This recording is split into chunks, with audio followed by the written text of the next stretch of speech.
Yeah, devastation up north. A lot of people don't realize how much of these big rain events that can occur with tropical systems well inland. And again, this was a storm that did not come at the Carolinas from the Atlantic coast, but kind of took the long way from the Gulf. Now, the tropics are a bit more active. Isaac, which had been a more northern Atlantic, is no longer a tropical system. And then we had kind of a line of storms that will be setting up, thankfully all staying out over the open water. Joyce will likely dissipate as a depression.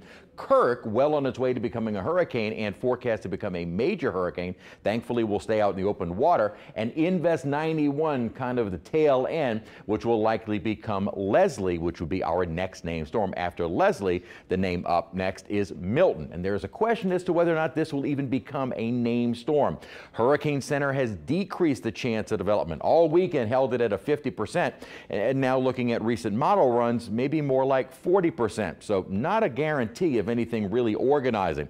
This is what the models are saying right now. We at least have an area of thunderstorms that we can watch to see for further development. This is the GFS, not really organizing very much as it approaches the Yucatan Channel by early Friday morning. Once into the Gulf of Mexico, again, do you really see any kind of tightening up, organizing of this, what looks to be more of just a big, broad area of low pressure? No. And what it does is starts increasing rain chances along the northern Gulf Coast, but big rainmaker would be about it. What about the Euro? Well, again, watch down to the south. We look for any kind of development or organization, a tightening up of that pressure center as it nears the Yucatan Channel. No. And about the same timing with the GFS and the Euro. Early Friday morning moving into the Gulf. Again, do you see any kind of organization here? Broad area, but certainly nothing well organized. What is more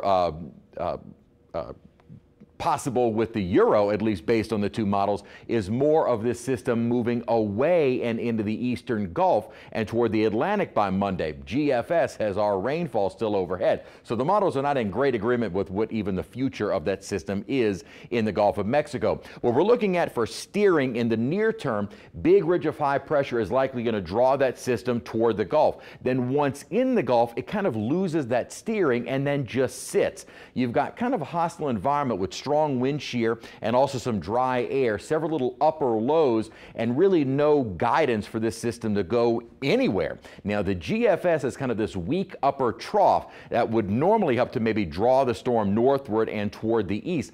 Euro is a little bit more pronounced with this trough, which is why it kind of takes the moisture away by early next week. GFS isn't as aggressive with that upper trough, so we will just have to wait and see which one ends up being the more accurate of the forecast. But as I said, they have decreased the chance of development. Whatever does occur, it's going to be very slow. We'll be talking about this system probably through the weekend and even into early next week. As of right now, models showing kind of a messy, unorganized system and really just more of a rainmaker. And speaking of rain, we have kind of a fine, tight gradient with the higher rainfall totals well offshore as what we see on land. As of right now, an inch plus through the next several days, really not starting until Thursday, we can more than handle. We don't need any more rainfall, but if we have to deal with it, that would be about it. Really didn't see any rain on radar. There was some moisture kind of being depicted by radar because of this little surge of cloud cover that has moved overhead. It's actually from an upper disturbance that's to our west and moving away, so we'll see more sunshine in the coming days.